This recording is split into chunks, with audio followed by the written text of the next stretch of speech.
Bismillahirrahmanirrahim. Alhamdulillahilladzi amarana bil muhasabati wal muraqabah wa mujalasati ahli safwati wal musyahadah. Ashhadu an la ilaha illallah wahdahu la syarikalah wa ashhadu anna sayyidana Muhammadan abduhu wa rasuluhu ila kafatil ummah.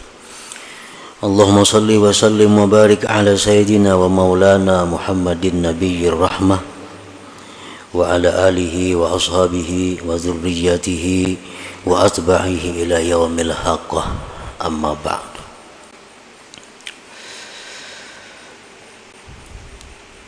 Yang kita hormati dan kita cintai para habaib dan para alim ulama, para muhibbin, hadirin hadirat rahimakumullah. Pertama-tama kita panjatkan puji dan syukur kehadirat Allah Subhanahu wa taala yang telah mengumpulkan kita bersama-sama di majlis di masjid yang penuh berkah ini. Dan salawat serta salam kita haturkan juga kepada junjungan kita Nabi besar Muhammad sallallahu alaihi wasallam dan kepada seluruh keluarga, para sahabat, zuriat dan pengikut beliau sampai hari akhir nanti. Para muhibbin rahimakumullah, al-hikmatul khamisata asyrata minal hikamil ataiyah. Qala al-Imam Ahmad ibn Athaillah As-Sakandari rahimahullah wa nafa'ana bi'ulumih. Hikmah yang ke-15 dari Al-Hikam. Berkata Al-Imam Ahmad bin Athaillah As-Sakandari rahimahullah wa nafa'ana bi'ulumih, mimma yadulluka ala wujudi kahrihi an hajabaka anhu bima laysa bimawjudim ma'ahu. Yang artinya setengah daripada sesuatu yang menunjukkan kepada engkau atas adanya sifat qahar Allah Subhanahu wa ta'ala, bahwa Allah dinding engkau daripadanya dengan sesuatu yang tidak ada beserta Allah Subhanahu wa ta'ala. Nah, itu adalah terjemah daripada hikmah yang ke-15 ini. Adapun maknanya atau tafsirnya, inna min qahrihi subhanahu alaika ayyuhal asi al-mutakabbir an hajabaka anhu bima laysa mawjudan bil haqiqah, yakni al-khalqa, fala taral khalqa illahu wa la tushahidu khaliqah ma'a annahu bil haqiqah la wujuda lahu wal wujudu innama huwa lillahi subhanahu wa ta'ala. Bahwasanya sebahagian daripada qaharnya Allah.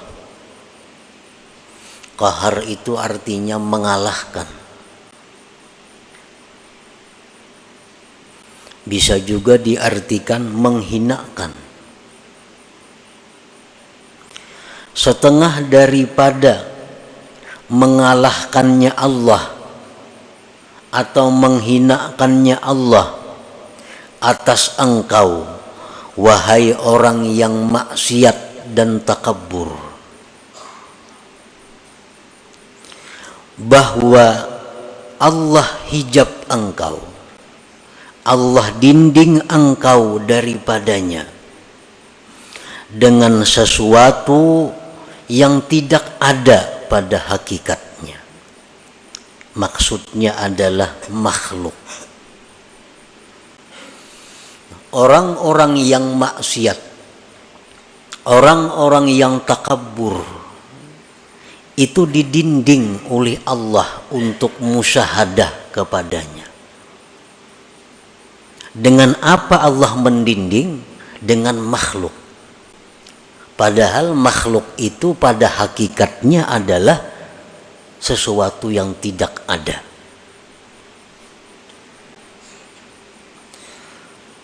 Nah, orang yang maksiat, orang yang sombong, pala taral khalqa, maka engkau tidak melihat akan makhluk, wahai orang yang maksiat. Engkau tidak melihat makhluk itu melainkan makhluk semata. Engkau tidak bisa memandang, engkau tidak bisa menyaksikan, wahai orang maksiat, akan penciptanya makhluk itu. Padahal makhluk itu pada hakikatnya tidak ada, dan wujud itu ada hanya saja untuk Allah Subhanahu wa ta'ala.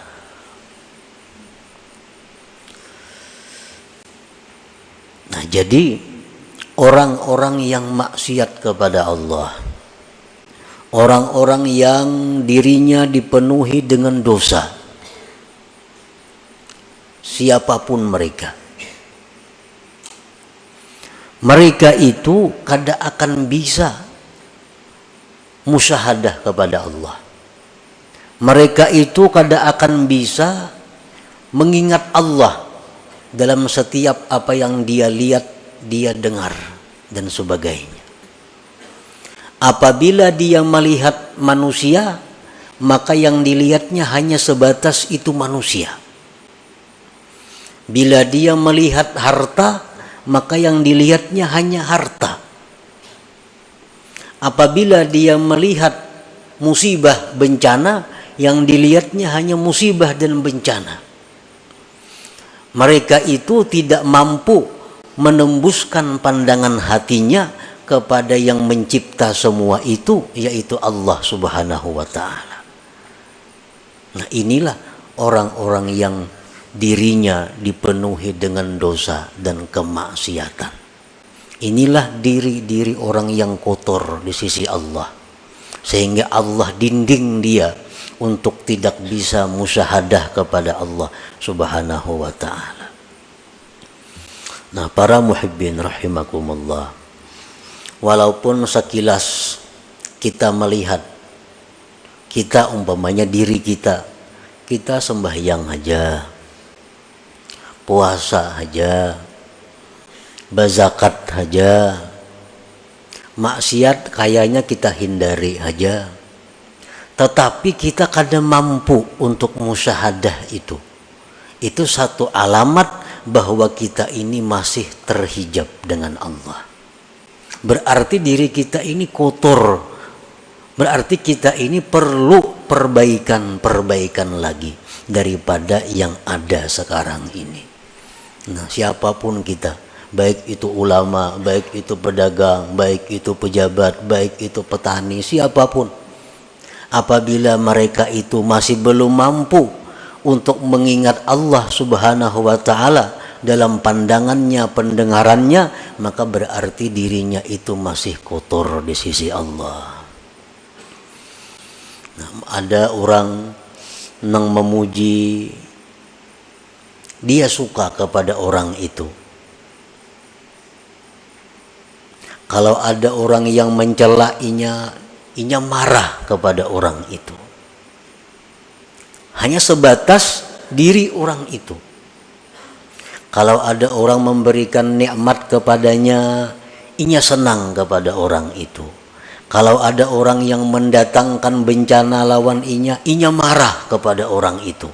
Nah, ini satu alamat bahwa dirinya ini masih penuh dengan kotoran, dirinya ini masih terhijab daripada Allah Subhanahu wa ta'ala. Para muhibbin rahimakumullah, semestinya kalau orang-orang yang sudah mampu musyahadah itu, kalau dia menerima pujian. Orang yang memuji dia itu dianggapnya hanya sebagai perantara. Itu merupakan pujian dari Allah. Maka gembiranya dia bukan kepada orang yang memuji, tapi gembiranya dia kepada Allah. Ini menunjukkan bahwa mata hati orang ini berarti sudah tembus daripada dinding atau hijab itu. Nah, kalau ada orang yang mencaci maki dia, kalau ada orang yang mengganggu dia, dia tidak akan marah, tidak akan dendam kepada si makhluk ini. Dia anggap itu adalah merupakan teguran dari Allah. Teguran dari Allah. Kalau itu benar. Kalau itu tidak benar, kita bisa difitnah orang, padahal kada bujur. Nah, orang yang sudah mampu musyahadah itu dia tidak akan dendam kepada yang memfitnahnya, tetapi dia menganggap itu merupakan cobaan dari Allah. Nah, cobaan dari Allah. Nah, selama hati kita masih ada menyimpan dendam kepada makhluk, selama dalam hati kita masih ada menyimpan kemarahan kepada seseorang, itu menunjukkan bahwa diri kita belum mampu musyahadah kepada Allah, yang artinya diri kita masih kotor, masih terdinding daripada Allah Subhanahu wa ta'ala. Fala taral khalqa illahu wa la tushahidu khaliqah ma'a annahu bil haqiqah la wujuda lahu wal wujud innama huwa lillah subhanahu wa ta'ala.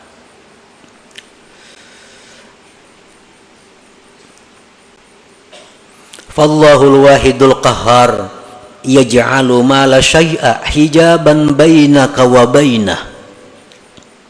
Allah yang Maha Esa, Allah yang Maha mengalahkan siapapun. Dia menjadikan sesuatu yang tidak ada sebagai dinding antara engkau dan Allah. Kan makhluknya sebenarnya kada ada, hanya diciptakan Allah. Nah, nang diciptakan Allah ini diulah Tuhan dinding, diulah Tuhan hijab, sehingga orang-orang yang ahli maksiat ini, yang banyak dosa ini, pandangannya hanya kepada hijab itu.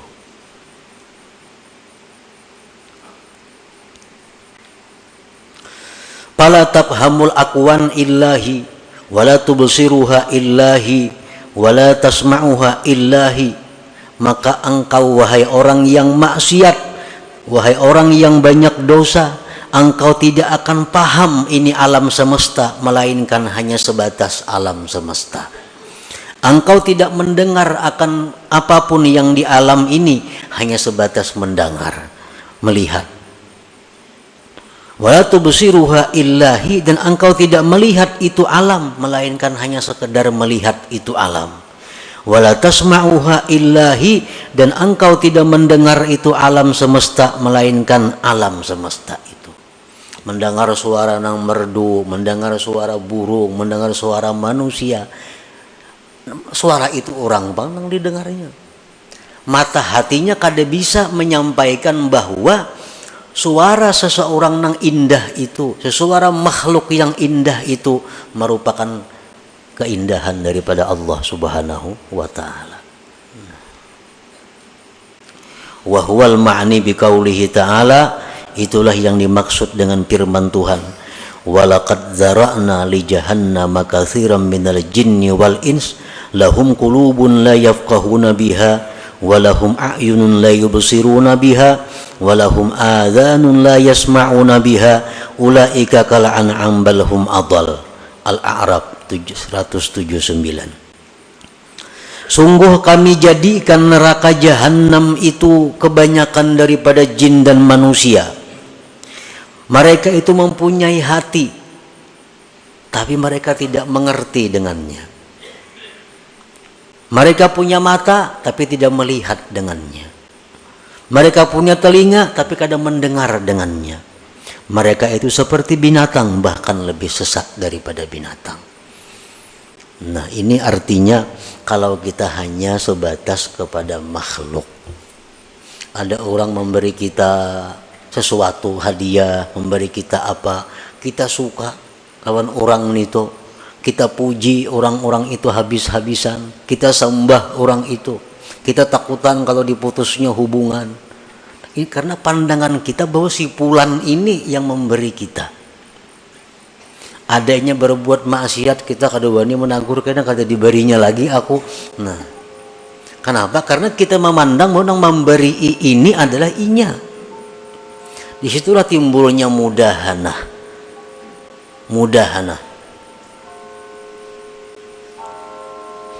Kalau ada orang nang menantang kita, kalau ada orang yang akan membinasakan kita, kalau ada orang yang mengganggu usaha kita, kita marah habis-habisan kepada orang itu. Kada sampai hatinya bahwa sesuatu itu adalah dari Allah Subhanahu wa ta'ala. Nah, akibat apa? Akibat banyak mempunyai dosa tadi, sehingga didinding oleh Allah.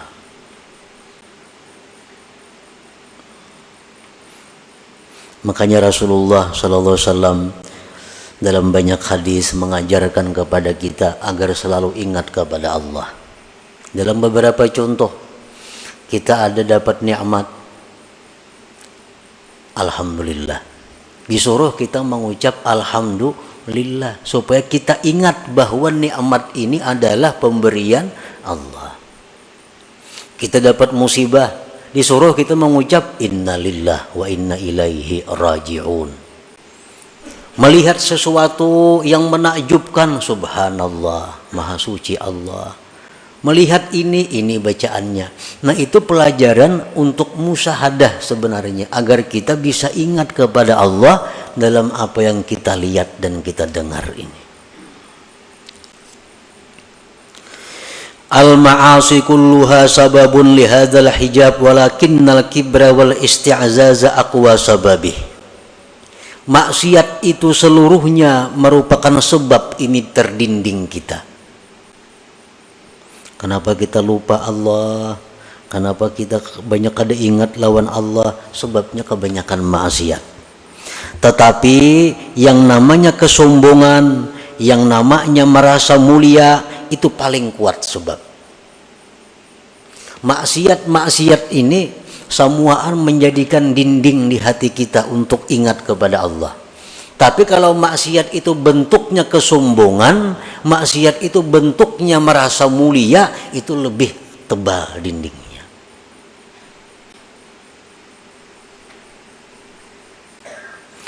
Tanqasimul ma'asi min haitsu usuluha ila arba'ah. Maksiat yang dari kita ini timbulnya dari 4 macam. Yang 4 macam ini ada dalam diri kita. Pertama, bahimiyatin, wasabu'iyatin, wasyaitaniyatin, warububiyah. Diri kita ini ada mempunyai sifat yang namanya bahimiyah, sifat binatang.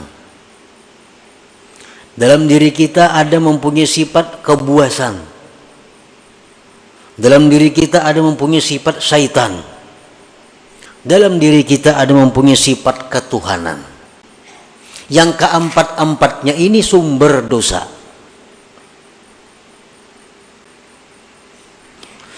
Palbahimiyah, kalau sifat kebinatangan itu yang menonjol dari diri kita, dosa yang kita lakukan apa? Al-hirsu ala qada'i syahwatil batni wal farji wa min yatasha'abuz zina wassarikah wa jam'ul haram. Kalau sifat kebinatangan yang menguasai diri kita, maka pikiran kita hanya untuk nyaman, syahwat dan perut. Orang yang pikirannya hanya untuk meluluskan nafsu syahwatnya, itu orang yang dikuasai sifat kebinatangan. Dari situlah timbulnya zina. Dari situlah timbulnya mencuri milik orang. Dari situlah timbulnya makan harta yatim. Dari situlah timbulnya riba.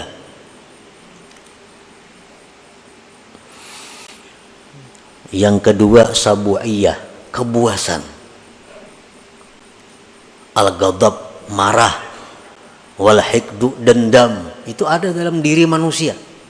Marah, dendam. Wa min yatasha'abul qatlu wa darbu wa idza'ul khalqi. Dari situlah timbul bisa membunuh orang, bisa memukul orang, bisa menyakiti orang. Kalau orang itu dikuasai sifat kebuasan ini, orangnya pemarah. Lah sedikit tempiling saku. Lah sedikit tampar saku. Ini orang nang manusia tapi dipenuhi oleh sifat kebuasan. Ini kalau urusan makan barang aja, bila menampiling orangnya asa puas beneran itu. Nah ini orang sifat kebinatangan buas ini.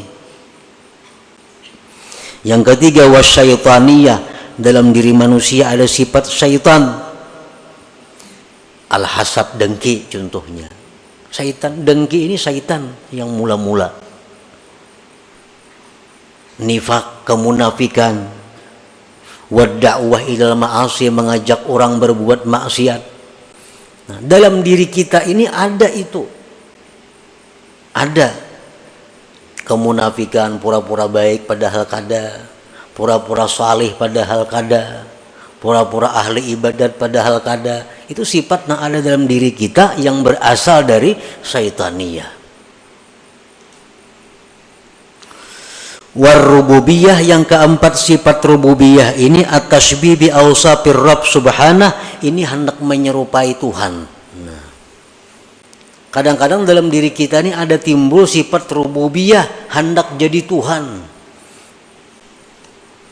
Kalau azamah seperti hendak dibesarkan orang, wal kibriya, kesombongan, wal izzah, kemuliaan, wal rif'ah, ketinggian. Nah, dalam hati kita nih ada timbul hendak dimuliakan orang, hendak diagungkan orang. Oh berarti hendak jadi Tuhan tuh.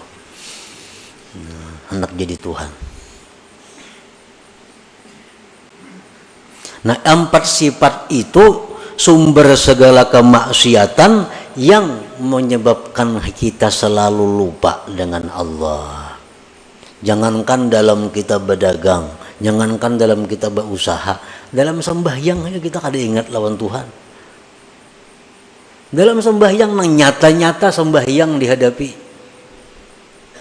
hati ya tuh kada ke Tuhan, apalagi di toko, apalagi di sedang berusaha. Itu alamat bahwa kita ini tebal dindingnya dengan Allah Subhanahu wa taala. Membaca Quran, Quran di tangan, mata ke Quran, ya tuh hati ke lain juga.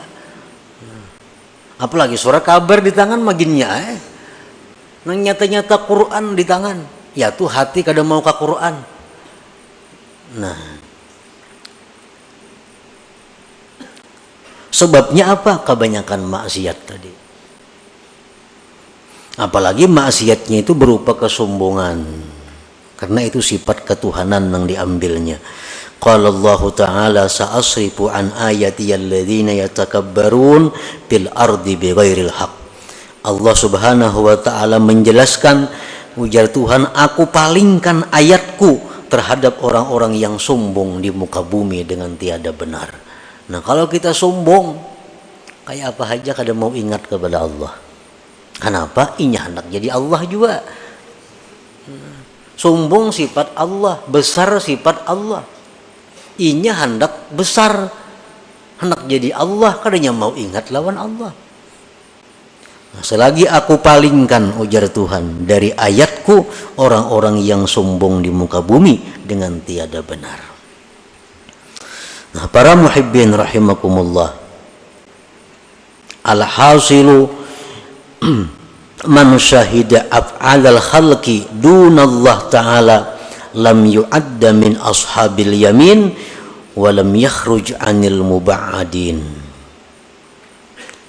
Kalau kita hanya bisa memandang perbuatan makhluk, ada yang memberi kita pulan nang bari, Ada yang menyakiti kita, pulan yang menyakiti. Ada yang memuji kita, pulan yang memuji kita. Ada yang mencela, pulan yang mencela kita. Ingat situ aja, kada ingat lawan Allah. Nah, tidaklah orang itu termasuk ashabul yamin, dan dia tergolong orang-orang yang dijauhkan daripada Allah Subhanahu wa ta'ala. Wa man syahida an la fi'la lahum dunallahi ta'ala fahuwa ma'dudun minal mu'minin wa qad naja wa hasala lahul aman wa yadkhulu min jumlati ibadir rahman. Siapa yang menyaksikan bahwa tidak ada perbuatan melainkan perbuatan Allah. Ada orang yang memuji dirinya, di hatinya ingat bahwa itu adalah pujian Allah kepadaku. Ada orang yang mencelainya, hatinya ingat itu adalah teguran Allah kepadaku. Nah, selalu kepada Allah kembalinya. Kalau kita demikian, maka kita dibilang termasuk orang yang beriman. Sungguh dia selamat dan hasil baginya aman, dan dia masuk dalam golongan ibadir rahman, hamba-hamba Allah yang pengasih lagi penyayang. Nah, para muhibbin rahimakumullah, jadi intinya adalah untuk mendapatkan musyahadah kepada Allah. Yang musyahadah ini adalah merupakan inti daripada ma'rifat. Jalannya antara lain adalah membersihkan diri daripada dosa. Jadi kalau untuk urusan musyahadah, ini adalah urusan pemberian Allah. Urusan pemberian Allah. Kadakawa didapat dengan ilmu pengetahuan. Artinya mengaji kita ilmu ini, mengaji ilmu itu kada akan bisa membuahkan kita musyahadah kepada Allah kalau diri kita masih kotor dengan dosa. Paling-paling hanya pandirnya. Paling-paling hanya pandirnya. Kenyataannya kada akan dia dapatkan. Karena urusan musyahadah ini urusan yang sesuatu yang diberikan Allah kepada hamba-hambanya, yang mana hamba-hamba itu bersih hatinya daripada kotoran-kotoran dosa yang merupakan dinding antara dia dan Allah Subhanahu wa ta'ala. Nah, inilah salah satu maksud yang terkandung di dalam hikmah yang ke-15 daripada Al-Hikam Al-Athaiyah ini. Nah, selanjutnya hikmah yang ke-16, kaifa yutasawwaru ay yahjubahu syai'un wa huwa alladhi azhara kulla syai'. Li hadratin Nabi sallallahu alaihi wasallam. Al-Fatihah. A'udzu billahi minasyaitonir rajim. Bismillahirrahmanirrahim.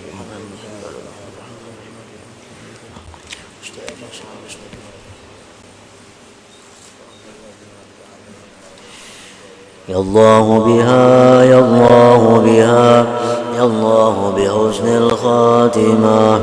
Ya Allah biha, ya Allah biha, ya Allah bihusnil khatimah. Ya Allah biha, ya Allah biha, ya Allah bihusnil khatimah.